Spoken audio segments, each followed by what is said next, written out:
क्या आप भी यही सोचते हैं कि आम का अचार बिना धूप के नहीं बन सकता है? जी हाँ, ये आम का अचार हमने बनाया है बिना धूप के, क्योंकि मेरे यहाँ भी धूप नहीं आती है और मैं अपने आम के अचार को इसी तरह से बनाकर तैयार करती हूँ।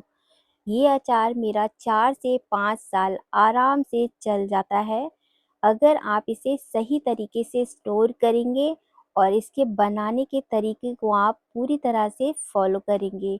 तो मैं अपने इस वीडियो में आपको सारे टिप्स एंड ट्रिक्स बताती रहूँगी, जिससे आपका बिना धूप का ये आम का अचार 4 से 5 साल बिना ख़राब हुए आप आराम से खा पाएँगे।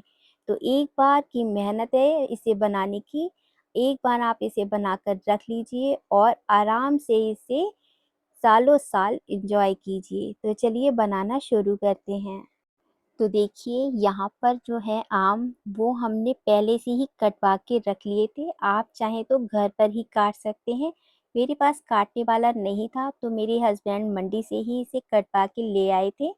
तो यहाँ पर हमने 7.5 किलो के करीब ये आम ले लिए हैं कटे हुए।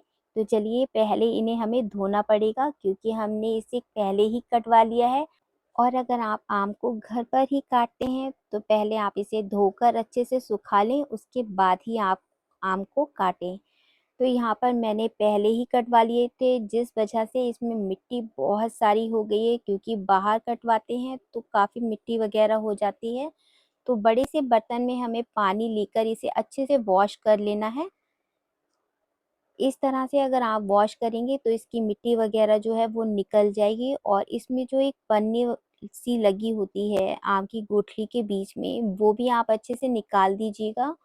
और जो बाज़ार में हम कटवाते हैं तो वो गुठली वगैरह भी नहीं निकालते हैं, तो वो सब आप साफ़ कर लीजिएगा।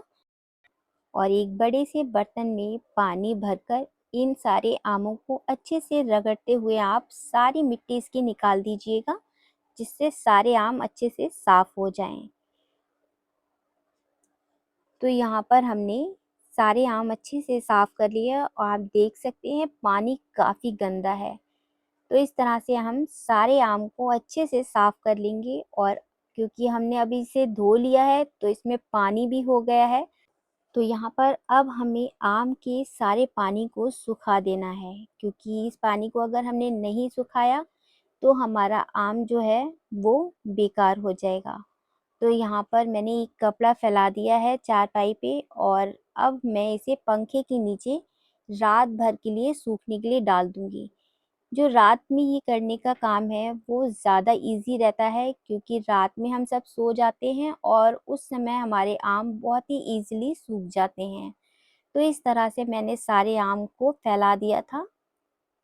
तो रात भर में ये हमारे जो आम हैं वो काफ़ी अच्छे से सूख गए हैं। तो यहाँ पर मैं आपको दिखाती हूँ। देखिए आम का जो पानी है वो बहुत ही अच्छे से सूख चुका है। तो अगर आप घर में ही आम काटते हैं तो ये वाली मेहनत आपकी बच जाएगी। अगर आपने आम घर पे ही काटे हैं तो ये वाला आप जो है स्टेप स्किप कर दीजिएगा। और अब सारे आम मैंने एक बड़े से टब में निकाल लिए हैं, क्योंकि मेरे पास इससे बड़ा और कोई बर्तन था नहीं। तो अब इसमें मैं नमक और हल्दी डालकर इसको अच्छे से मिक्स कर लूँगी। हाथों से आप अच्छे से इसे मिक्स कर लीजिएगा। हर जगह आम में नमक और हल्दी मिक्स हो जानी चाहिए। थोड़ा-सा नमक मुझे कम लग रहा था, थोड़ा मैंने यहाँ पर और ऐड कर दिया है।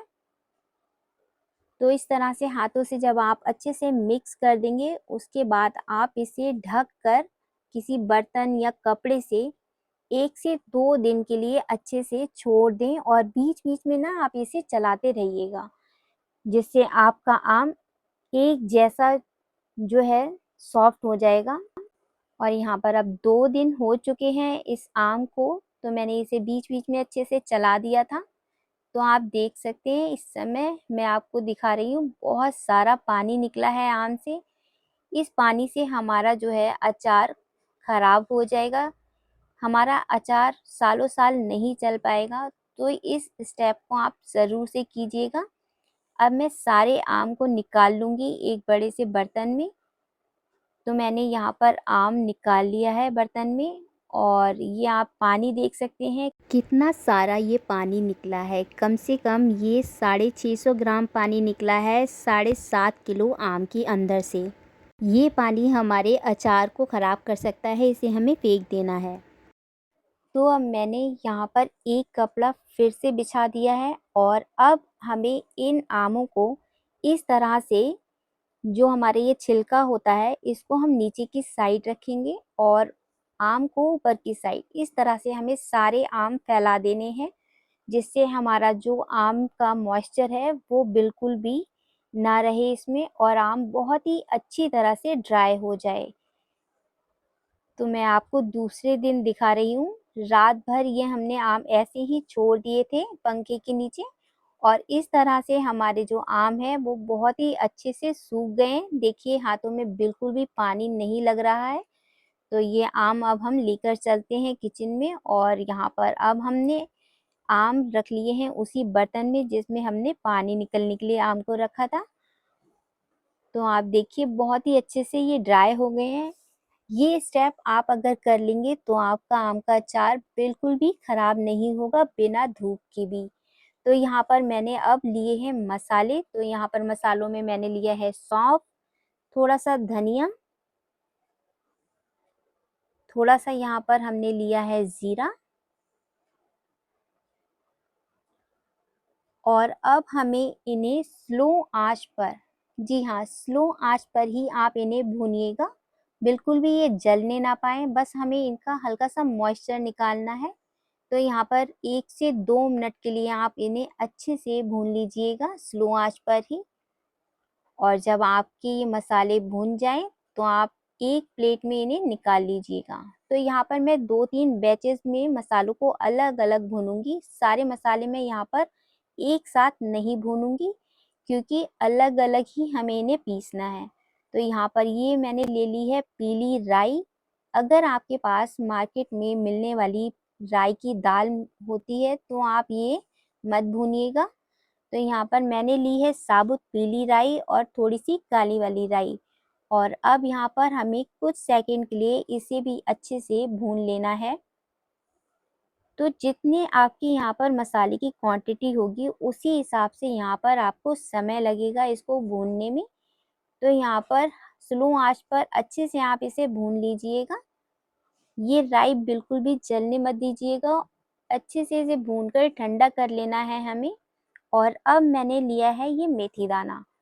ये मेथी दाना मैं यहाँ पर अलग से इसलिए भून रही हूँ क्योंकि इसे मैं अलग से ही पीसूंगी। सारे मसालों के साथ जब हम इसे पीसेंगे तो ये बहुत ज़्यादा पिस जाएगा और फिर अचार में कड़वापन जो है वो आ जाएगा।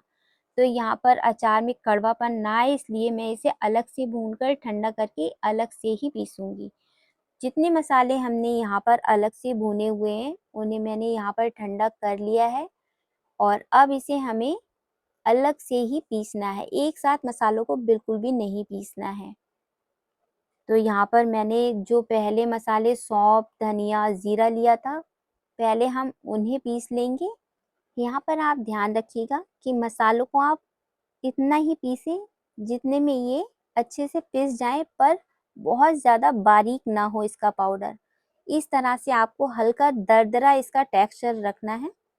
देखिए यहाँ पर हल्का मोटा इसका हमें टेक्सचर रखना है मसालों का। बहुत ज़्यादा महीन नहीं होने चाहिए मसाले और बहुत ज़्यादा मोटा भी मत रखना। तो यहाँ पर हमने राई मसालों के साथ इसलिए नहीं पीसी थी क्योंकि इसका दाना जो है वो गोल होता है और इसको पीसने के चक्कर में बाकी के मसाले जो हैं हमारे वो पाउडर बन जाते हैं। तो यहाँ पर हमने राई दाल को भी पीस लिया है। आप देखिए ये भी हल्की सी दरदरी है। बहुत ज़्यादा बारीक भी नहीं पीसा है और बहुत ज़्यादा मोटा भी नहीं रखा है इसे। इस तरह से आपको ये सारे मसाले पीसकर तैयार करने हैं।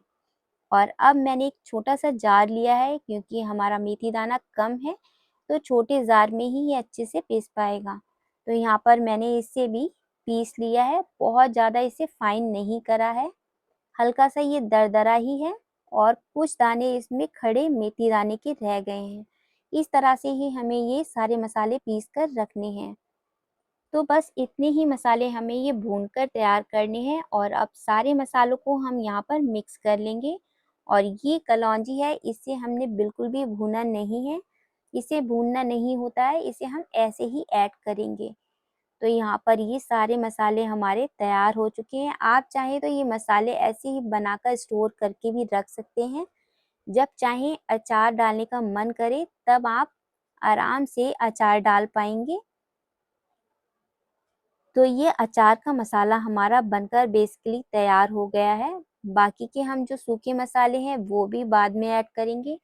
तो स्टार्टिंग में मैंने यहाँ पर 1 कप और 2 टेबलस्पून नमक डाला था और यहाँ पर अब मैं 1 कप नमक और डाल रही हूँ, क्योंकि पानी में काफ़ी नमक निकल चुका है।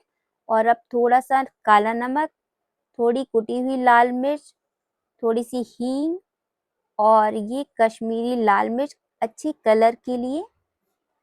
और यहाँ पर ये मैं ले रही हूँ थोड़ा-सा गुड़, ये ऑप्शनल है, अगर आप डालेंगे तो आपके जो आम हैं वो खराब भी नहीं होंगे इसकी वजह से और एक अच्छा-सा टेस्ट आएगा। आम की खटास का और गुड़ का दोनों का कॉम्बिनेशन मिलके एक बढ़िया-सा टेस्ट देता है। अगर आप ना चाहें तो यहाँ पर ना डालें, बिना गुड़ के भी इसे बना सकते हैं बहुत ही आराम से। तो इस तरह से अब हमने जो मसाले पीस कर रखे थे वो हम आम के अंदर डालकर अच्छे से इसे मिक्स कर लेंगे हाथों से मसलते हुए। जी हाँ, हाथों से थोड़ा-सा मसल लीजिएगा जिससे अच्छे से मसाले उसमें मिक्स हो जाएँ। और अब यहाँ पर मैं अभी डाल रही हूँ 2 कप भर के सरसों का तेल। तो आप यहाँ पर सोच रहे होंगे तेल को हमने गरम तो करा ही नहीं है। जी हाँ, मैं अपने अचारों में तेल को गरम नहीं करती हूँ। इसी तरह से मैं तेल डालना पसंद करती हूँ, क्योंकि मेरी मम्मी को मैंने हमेशा इसी तरह से अचार को डालते हुए देखा है और मेरी मम्मी का डाला हुआ अचार कभी भी खराब नहीं होता है। हमेशा से मेरी मम्मी, मेरी दादी ने ऐसे ही अचार डाला है। तो तेल को हम लोग गरम नहीं करते हैं, इसी तरह से हम तेल डालते हैं। तो मैंने 1 कप और यहाँ पर तेल डाल दिया है और अच्छे से यहाँ पर इसे मिक्स करके रख दिया है। तो ये हमारा अचार अब तैयार है। तो इसे मैं अब अलग से बर्तन में ट्रांसफ़र कर दूँगी, क्योंकि काफ़ी देर हो गई है हमें प्लास्टिक के बर्तन को यूज़ करते हुए, तो मसाला तो हमारा मिल गया है एक साथ। तो अब मैं इसे अलग-अलग बर्तन में ट्रांसफ़र कर दूँगी और 1 से 2 दिन के लिए मैं इसे ढक कर इसी तरह से छोड़ दूँगी। अभी इसमें हम और तेल ऐड नहीं करेंगे। तो यहाँ पर मैं इस तरह से आपको 1 कटोरी में थोड़ा-सा अचार दिखा रही हूँ डालकर। तो आपको जब बरनी में डालेंगे, काँच की बरनी में, तो इस तरह से आप तेल में इसे डिप करके रखेंगे तो आपका आम का अचार बिल्कुल भी खराब नहीं होगा। तो ये टेस्टी सा टेम्प्टिंग दिखने वाला अचार हमारा बनकर तैयार हो गया है। तो मैंने वीडियो में जितनी भी अब तक आपको टिप्स एंड ट्रिक्स बताई हैं, आप अगर सभी टिप्स एंड ट्रिक्स को फॉलो करेंगे ना, तो आपका भी आम का अचार सालों साल खराब नहीं होगा। तो ये देखने से ही इतना टेस्टी लग रहा है, जब आप बनाकर खाएँगे तो इसका स्वाद आप भूल नहीं पाएँगे, इतना टेस्टी बनके ये तैयार होता है। तो यहाँ पर हमने जो 2 बर्तनों में अपने आम कर लिए थे ट्रांसफ़र, अब उसको मैंने कवर करके रख दिया है 2 दिन के लिए। इसी तरह से आप ढक कर रख दीजिएगा और बीच-बीच में इसे आप चला लीजिएगा, जिससे जो मसाले हैं वो बहुत ही अच्छे से इसमें मिक्स हो जाएँ। तो मैंने इसे 1 से 2 बार चला लिया था और अब इसे हम फिर से एक बार मिक्स कर लेंगे, जिससे जो मसाले हैं वो नीचे जाकर बैठ गए हैं, वो अच्छे से मिक्स हो जाएँ वापस से अचार के अंदर। अगर आप पहले से ही अचार की बरनी में आम का अचार भर देंगे, तो फिर वो चलाने में नहीं बनेगा और अच्छे से मिक्स भी नहीं होगा। तो इस तरह से आप 1 से 2 दिन के लिए बर्तन में ही छोड़ दें, किसी बड़े बर्तन में, और उसके बाद आप इसे काँच की बरनी में भरकर रख लें। अब इसको स्टोर करने के लिए भी एक बहुत ही इम्पोर्टेंट टिप्स है, वो है काँच की बरनी या फिर चीनी मिट्टी का बर्तन। आप अगर काँच की बरनी या चीनी मिट्टी के बर्तन में इसे स्टोर करेंगे तो सालों साल ये आम का अचार आपका कभी भी खराब नहीं होगा। क्योंकि हम एक बार मेहनत करते हैं और सालों साल हम चाहते हैं कि हमारा जो आम का अचार है वो बिल्कुल भी खराब ना हो। अब इसे स्टोर करने के लिए मैंने यहाँ पर लिया है ये ग्लास जार और इसे बहुत ही अच्छे से धोकर मैंने इसे धूप में ही रख दिया था। थोड़ी-सी धूप जो मेरे यहाँ आती है, उसमें मैंने इसे धोकर रख दिया था जिससे ये अच्छे से सूख गया है। अगर आपके यहाँ थोड़ी-सी भी धूप ना आए तो इसे अच्छे से धोकर और किसी कोयले के ऊपर थोड़ी-सी हींग डालकर आप इसको धुआँ लगा लें, तो आपका आम का अचार बहुत ही बढ़िया चलेगा, बिना धूप के भी। तो यहाँ पर इस तरह से मैं इसे बरनी में भर लूँगी। तो इसे जब मैं भर रही थी तो मेरे हस्बैंड आ गए कि मुझे टेस्ट कराओ ज़रा। तो मैंने एक उनको दे दिया है टुकड़ा आम का, तो नमक वग़ैरह भी चेक हो जाएगा इस तरह से। तो यहाँ पर नमक वग़ैरह ठीक है और अब आप यहाँ पर या ध्यान दीजिएगा कि जब आप काँच की बरनी में या फिर चीनी मिट्टी के बर्तन में इसे भरें, तो इसे अच्छे से चमचे से दबाते जाइएगा। इस तरह से दबा-दबा कर आप आम को इसमें भरिएगा। जब आप दबा-दबा कर इस तरह से भरेंगे तो इसमें बिल्कुल भी गैप नहीं रहेगा और हवा नहीं जाएगी जिससे आपका आम का अचार लंबे समय तक खराब नहीं होगा। जब हवा इसमें नहीं रहेगी तो इस पे फफूंदी भी नहीं पड़ेगी, जो आम में अक्सर कई बार फफूंदी पड़ जाती है, वो भी इसमें नहीं पड़ेगी। तो यहाँ पर मैं पहले जार में भूल गई थी स्टार्टिंग में थोड़ा-सा तेल डालने के लिए, तो यहाँ पर मैं आपको दिखा रही हूँ। दूसरे जार में मैंने यहाँ पर तेल डाल लिया है अच्छे से, तो ये पहले ही तेल डाल लीजिएगा आप थोड़ा-सा और सब तरफ इसे अच्छे से लगा लीजिएगा और उसके बाद यहाँ पर आप आम के टुकड़े डालिएगा। डरिएगा नहीं, वो भी आम का अचार आपका खराब नहीं होगा जिसमें आप तेल डालना भूल गए हैं। पर अगर तेल डाल देंगे तो आपका आम का अचार और भी बढ़िया चलेगा। तो इस तरह से मैंने सारी कंटेनर अपने भर लिए हैं। ये मैंने 7.5 किलो आम का अचार डाल लिया है। मेरे यहाँ आम का अचार सभी को बहुत पसंद है, तो मैं यहाँ पर आम का अचार कुछ ज़्यादा ही डालती हूँ। तो मैंने इसे इस तरह से बंद करके अभी रख दिया था और अब मैं इसमें डालूँगी सरसों का तेल। तो मैं यहाँ पर एक साथ सरसों का तेल पूरा फिल नहीं करूँगी, क्योंकि आम भी हमारे ऊपर तक भरे हुए हैं अभी। तो अभी जितना आपको ये ऊपर तक भरा हुआ दिख रहा है, जब ये हल्का-सा सॉफ्ट होना शुरू हो जाएगा, तो ये श्रिंक हो जाएगा। तो अभी मैंने थोड़ा ही इसमें तेल डाला है, क्योंकि आम भी अभी ऊपर तक भरा हुआ है, तो तेल ज़्यादा डालेंगे तो वो ऊपर आएगा और कंटेनर से बाहर निकल जाएगा। तो जैसे-जैसे ये श्रिंक होता जाएगा, इसमें तेल मैं ऐड करती जाऊँगी। तो इस तरह से आपका आम का अचार बनकर तैयार हो जाएगा। तो देखिए लग रहा है ना टेस्टी सा। दाल, चावल, पराठा, पूड़ी जिसके साथ भी आप इसे खाएँगे, मज़ा दुगना हो जाएगा। तो यहाँ पर मैं इस तरह से सारे अपने कंटेनर तेल डालकर रख दूँगी कुछ समय के लिए। जब ये थोड़ा-सा श्रिंक हो जाएगा, वापस से मैं इसमें और तेल ऐड करूँगी और खाने के लिए तो ये तैयार है ही। तो इस तरह से आप उल्टा कर लीजिएगा जो हमारा ग्लास जार है और चारों तरफ इसे इस तरह से हिला-हिला के बीच-बीच में चलाते रहिएगा जिससे आम का अचार हर तरफ तेल से कोट होता रहे।